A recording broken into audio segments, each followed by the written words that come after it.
My husband wanted a divorce and demanded the house, the cars, my entire life. Everyone told me to fight, even my lawyer. I didn't. I let him take it all. They thought I was weak. At the final hearing, I signed everything away. Unaware to him, I'd already secured my freedom until a few quiet words changed his face forever. My husband looked across the conference table with the kind of cold satisfaction that comes from someone who believes they've already won. He wanted the house, the cars, my business, everything we'd built together over 12 years of marriage. He wasn't negotiating. He wasn't asking. He was taking, like our entire life together was just a transaction he was closing, and I was the fool who'd signed the bad deal. My lawyer, Patricia Hendricks, grabbed my wrist under the table hard enough that I knew there'd be marks later. She'd been practicing family law for 28 years, and when I told her what I was planning to do, the color drained from her face completely. Sophia, don't do this. We can fight him. We should fight him. He's not entitled to half of what he's demanding. If this story gave you chills, smash that like button and help us reach 100K subscribers before the new year. We're so close to this incredible milestone, and your subscription could be the one that gets us there. Hit subscribe now and join our community. Let's celebrate together. I looked at her, then back at Marcus sitting across from me with that smug expression I used to find charming. The same face I'd kissed goodnight for over a decade. The same man who'd held me when my father died. The same person who promised before God and our families that he'd stand by me through everything. Give it all to him, I said quietly. Patricia dropped her pen. Excuse me. You heard me. The house, the cars, the business. Give him everything he wants. Marcus's smile flickered. Just for a second. He wasn't expecting that. His lawyer, a slick operator named Gregory Whitman, leaned over and whispered something in his ear. Marcus nodded slowly, like a predator who'd just cornered wounded prey. He thought he'd broken me. He thought I was surrendering. Everyone did. My mother called that night, her voice shaking with tears. Elena Cortez had raised 3 daughters on her own after my father passed from cancer. She'd worked double shifts as a hospital administrator, sacrificed everything so my sisters and I could have futures. Now she was watching her youngest daughter hand over her entire life to a man who didn't deserve a single second of it. Sophia, please. Your father poured everything into Cortez Commercial Interiors. You can't just give it away. You can't. Mom, I need you to trust me. Trust you? Mija, you're not thinking straight. You're hurt. You're angry. Let me call your sisters. Let us help you. I'm not angry, Mom, I said, and I meant it. Not anymore. And I promise you, I know exactly what I'm doing. She didn't believe me. I could hear it in her silence. That tremor of fear that her daughter had finally snapped under the weight of betrayal. My older sister Isabella showed up at my apartment the next morning. She's a defense attorney, sharp as broken glass, protective to a fault. She'd never liked Marcus, made that clear from the day I introduced them. But she kept quiet for 12 years because she loved me and respected my choices. She didn't keep quiet that day. You're telling me you're going to let him walk away with everything? The business Dad started? The house we helped you renovate? You're just going to hand it over? Yes. Why? I pulled out a folder, thick, bursting with documents, bank statements, invoices, emails, canceled checks. I slid it across my kitchen table. Because he doesn't know what he's really taking. Isabella opened the folder. He read the first page, then the second. By the 5th page, her jaw was set and her hands were trembling. Is this real? Every word. And he has no idea I found it. Not a clue. Not one. She closed the folder and looked at me, really looked at me, for the first time since this nightmare started. Then she smiled. Little sister, you might be the most dangerous woman I've ever met. See, everyone thought I was broken. They thought I'd given up. They saw a woman who walked into divorce proceedings and waved the white flag without throwing a single punch.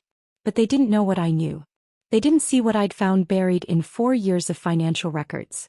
They didn't understand that sometimes the best way to win isn't to fight harder. It's to step aside and let your enemy walk straight into the trap they built for themselves. So when I walked into that courtroom for the final hearing, I wasn't nervous. I wasn't scared. I wasn't defeated. I was patient. My name is Sophia Cortez. And this is the story of how I lost everything to win it all back.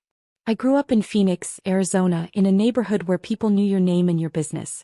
My father, Antonio Cortez, was an interior designer who specialized in commercial spaces, hotels, restaurants, corporate offices. He started Cortez Commercial Interiors in 1985, working out of our converted garage with nothing but a drafting table, a phone line, and a vision that most people thought was insane. By the time I was 10, I was helping him pick fabric swatches and color palettes. By 16, I could read architectural blueprints better than most contractors. I loved the work. Loved transforming cold, empty spaces into environments where people wanted to be. My sisters went different directions. Isabella became a lawyer. Carmen became a pediatrician. But me? I stayed with Dad's company. I loved creating something beautiful with my hands, solving design problems other people walked away from. Dad died of pancreatic cancer when I was 28. Found out in March, gone by August. The doctors said it was aggressive, said there was nothing they could do. I held his hand in hospice while he made me promise to keep the business alive. Don't let it die with me, Mija. You've got the eye. You've got the heart. Promise me. I promised. He left me Cortez Commercial Interiors, 8 employees, a solid reputation in the Southwest, and a legacy I swore I would protect with everything I had. I met Marcus 3 years before Dad passed. He was working as a project manager for a construction firm we were partnering with on a boutique hotel renovation in Scottsdale.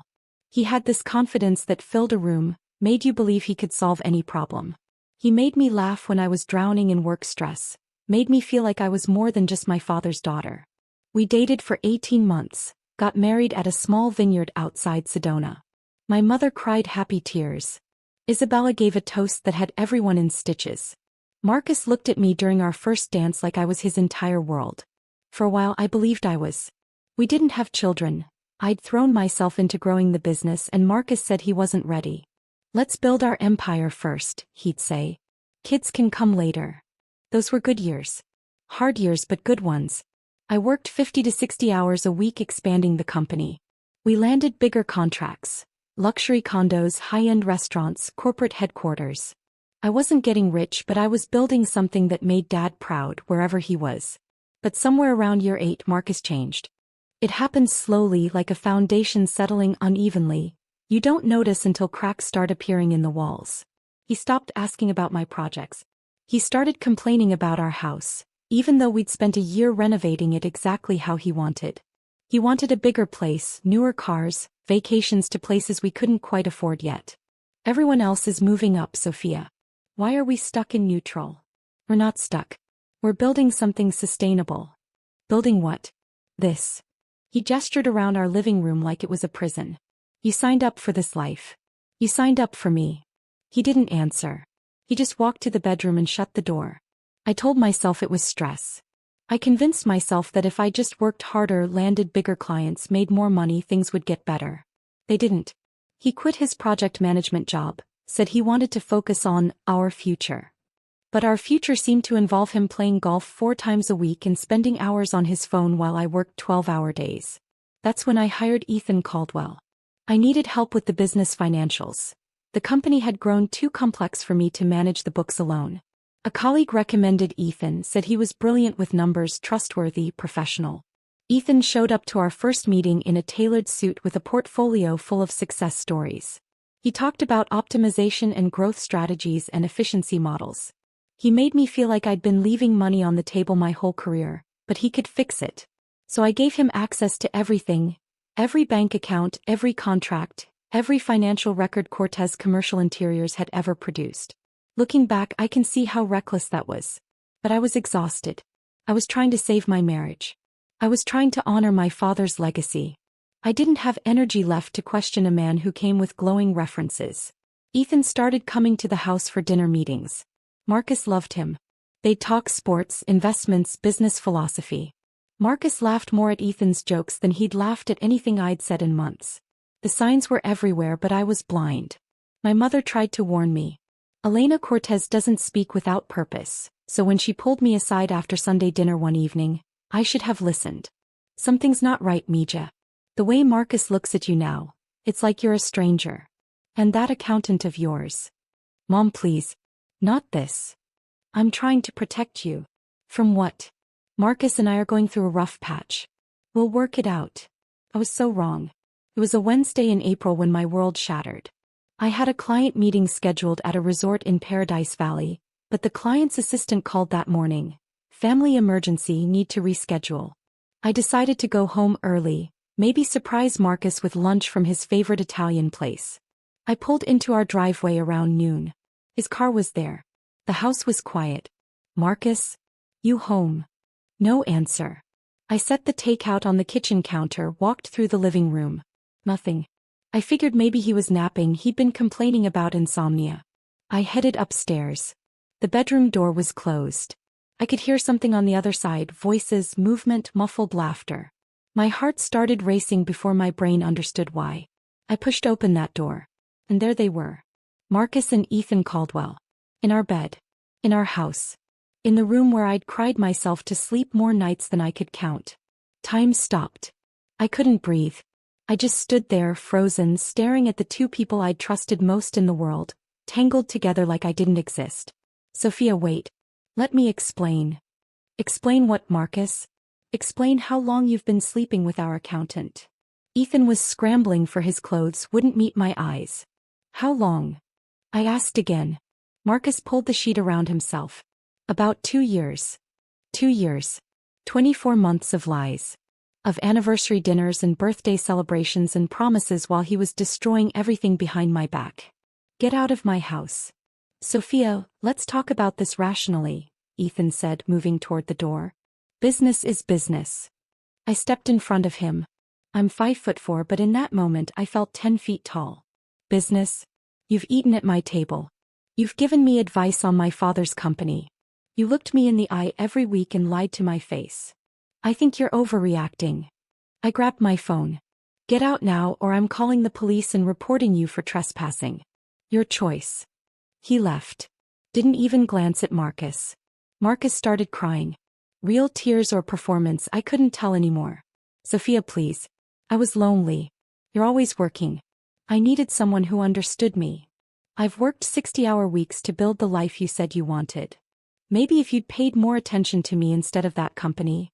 That company is my father's legacy. And apparently, it was the only thing keeping this marriage alive.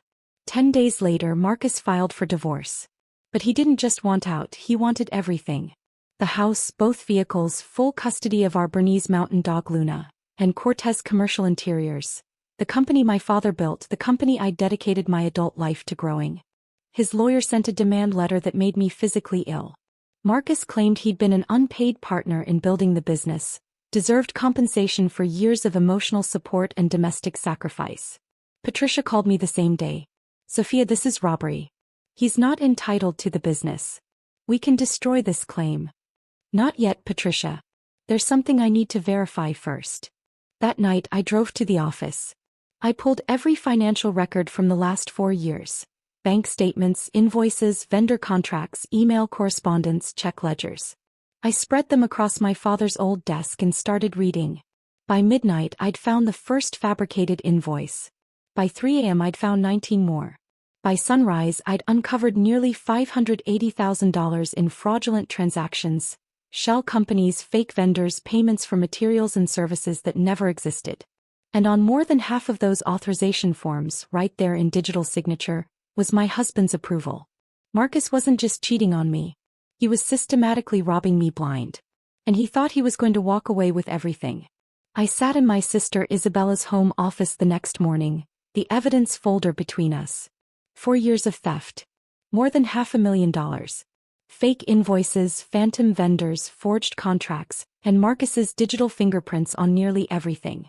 My first instinct was to confront him, throw these documents in his face, call the police, watch him arrested in handcuffs. But then I stopped myself. Marcus was calculating.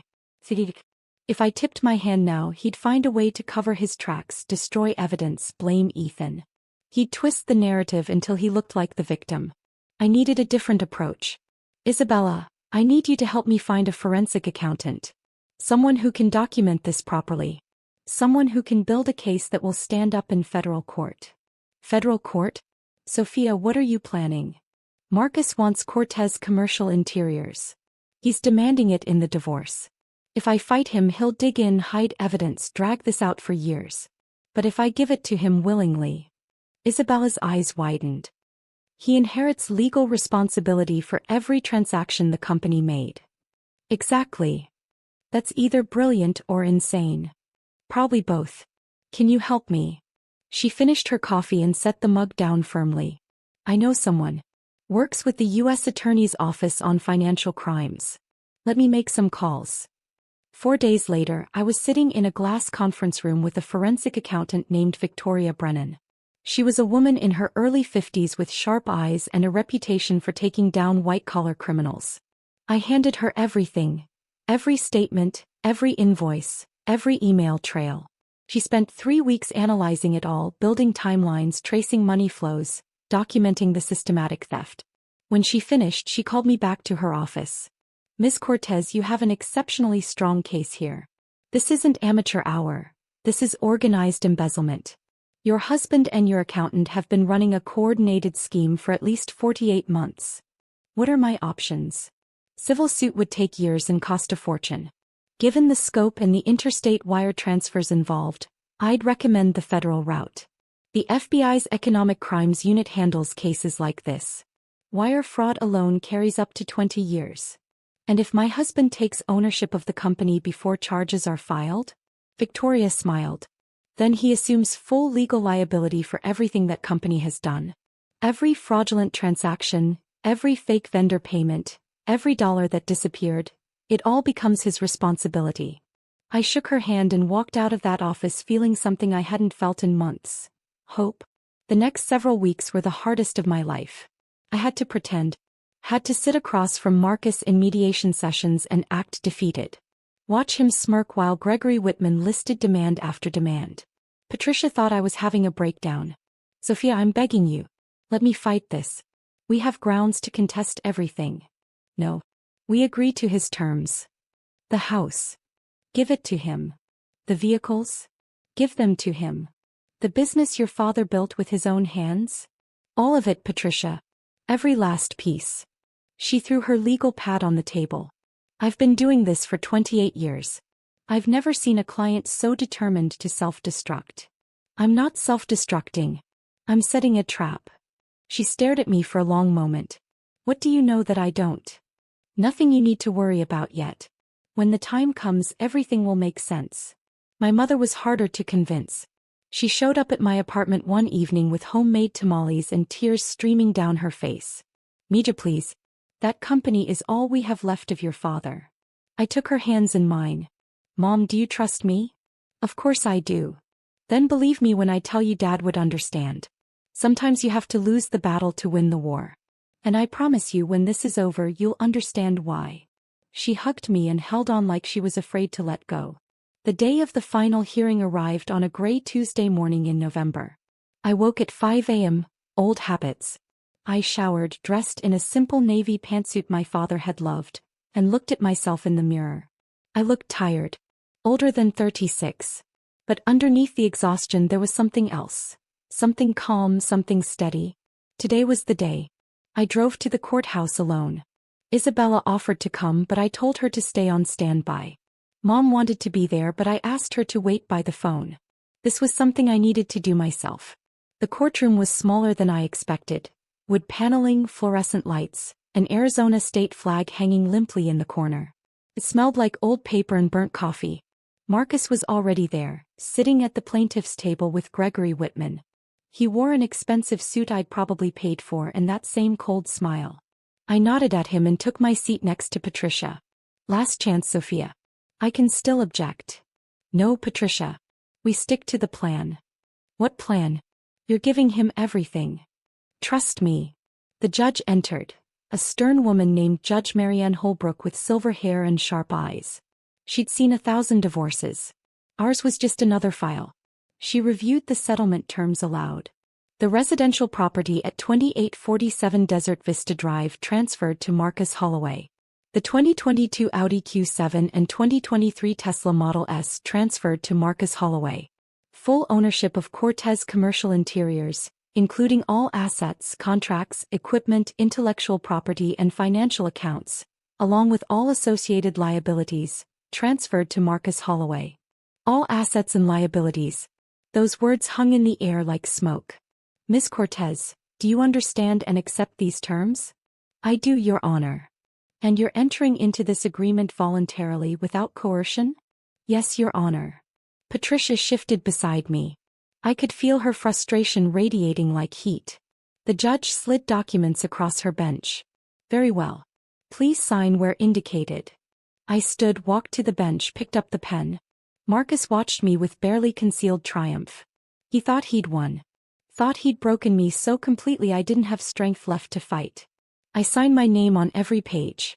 Steady hand. Clear signature. No hesitation. When I finished, I turned and looked at Marcus one last time. He was already whispering to Gregory, probably planning how to liquidate my father's company for maximum profit. I returned to my seat. Judge Holbrook was about to close the proceedings when the courtroom doors opened. 3 people walked in. 2 men in dark suits with federal badges visible on their belts. 1 woman carrying a manila envelope, Victoria Brennan. The entire room went silent. The first agent walked directly to Gregory Whitman and handed him the envelope. I watched Gregory's face change, the confidence draining like water from a cracked vessel. His skin went pale. His hands trembled as he read. What is it? Marcus demanded. What's wrong? Gregory turned to him, leaned close and whispered 6 words. Ethan Caldwell was just arrested. You're next. For a heartbeat, Marcus didn't react. He just stared at Gregory like he was speaking a foreign language. Then he grabbed the document. I watched his eyes move across the page. I watched the color drain from his face. I watched his lips start to tremble. The document was a federal indictment. Wire fraud. Embezzlement. Tax evasion.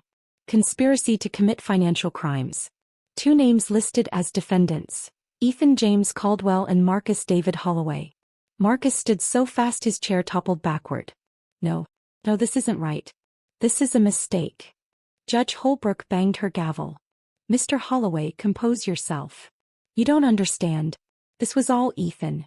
I just signed what he told me to sign. The female agent stepped forward. Mr. Holloway, you have the right to remain silent. Anything you say can and will be used against you in a court of law. Marcus spun toward me, his perfect composure shattered. His voice came out as a scream. You did this. You set me up. You knew. I didn't say a word. I just sat there, hands folded, and looked at him calmly. You gave me the company because you knew it was poisoned. You let me take it so I'd take the blame. You planned this whole thing. Judge Holbrook banged her gavel again. Order. I will have order. But Marcus wasn't listening. He lunged toward me. The bailiff caught him before he made it 2 steps. I'll destroy you, Sophia. I swear to God I'll. I stood slowly, smoothed my jacket and looked him straight in the eyes. You already tried, Marcus. You've been trying for 4 years. But here's the thing about building a life on lies. Eventually the foundation cracks and everything comes crashing down. The bailiff escorted him out. He was still screaming my name when the doors closed. Patricia sat beside me in stunned silence. Finally she spoke. You knew this whole time. I knew. Why didn't you tell me? Because I needed it to be real, Patricia. I needed him to believe he'd won. I needed him to take ownership of that company with his own signature on every document. Because the moment he did, he became legally responsible for every crime committed under its name. Patricia let out a breath and shook her head. In 28 years of practicing law, I have never seen anything like that. I picked up my bag and walked out of that courtroom. The Arizona sun was shining outside. First time in months I'd really noticed. 8 months have passed since that day. Ethan Caldwell pleaded guilty to 14 counts of wire fraud and embezzlement. He's currently serving 32 months in federal prison. His CPA license was permanently revoked. The man who sat at my dinner table while stealing from my family will spend the next 2.5 years staring at concrete walls. Marcus's case took longer. He hired 4 different lawyers trying to fight the charges. He claimed manipulation, coercion, ignorance. None of it worked. The forensic evidence was overwhelming. His digital signatures were on the authorizations. His email account was linked to the shell companies. His involvement was undeniable. In the end, he took a plea deal. 4 years probation, 300 hours community service, full restitution of stolen funds, which meant liquidating everything he'd fought so hard to take from me. The house went into foreclosure when he couldn't make payments. The cars were repossessed. Cortez Commercial Interiors was dissolved by court order.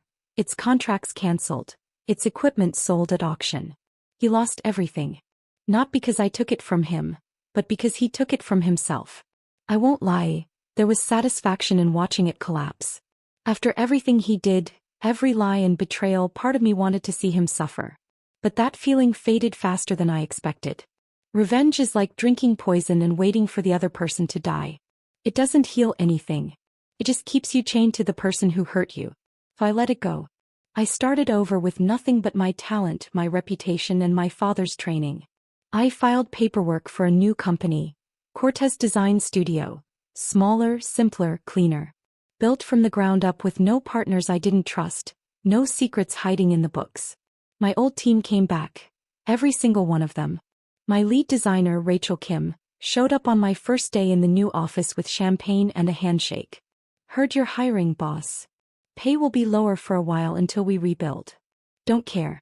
I'd rather work for someone with integrity making less than work for a fraud making more. We landed our first contract 3 weeks later. A boutique hotel owner in Tucson who'd heard the truth. Not the gossip, but what really happened. Sophia, I've been in hospitality for 30 years. I've seen people go through what you went through and come out bitter or broken. You came out standing. That tells me everything I need to know about your character. That one call led to 5 more. Within 6 months, Cortez Design Studio had more work than I could handle. I hired 3 new designers and leased a second office space. My mother cried when she saw the new studio. She stood in the doorway with her hand over her heart, looking at the sign I'd hung above the entrance.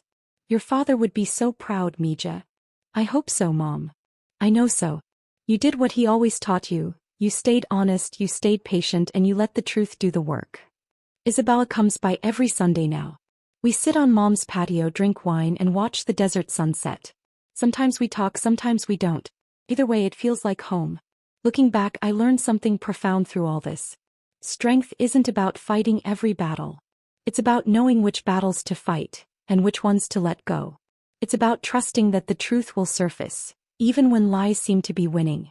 It's about protecting your peace, your integrity, and the people who matter most. My husband wanted everything. I gave it to him. Every lie. Every stolen dollar. Every consequence he'd earned. He thought he was taking my future. But all he took was his own. Me. I'm still here. Still creating. Still standing. Because some things can't be stolen. Character, integrity, the love of your family, the respect of good people. Those things have to be earned. And once you earn them, no one can take them away. If you're going through something hard right now, if someone has betrayed you, broken your trust, made you feel like you've lost everything, I want you to hear this. You haven't lost. Not yet. Not ever. As long as you stay true to who you are, as long as you keep moving forward with honesty and patience, you will find your way through. The storm doesn't last forever. But the person you become while weathering it stays with you for the rest of your life. My name is Sophia Cortez. And that's my story. If this story of strategic justice had you on the edge of your seat, hit that like button right now. My favorite part was when Sophia signed everything away, knowing exactly what trap she'd set. What was your favorite moment? Drop it in the comments below. Don't miss more thrilling stories like this. Subscribe and hit that notification bell so you never miss an upload.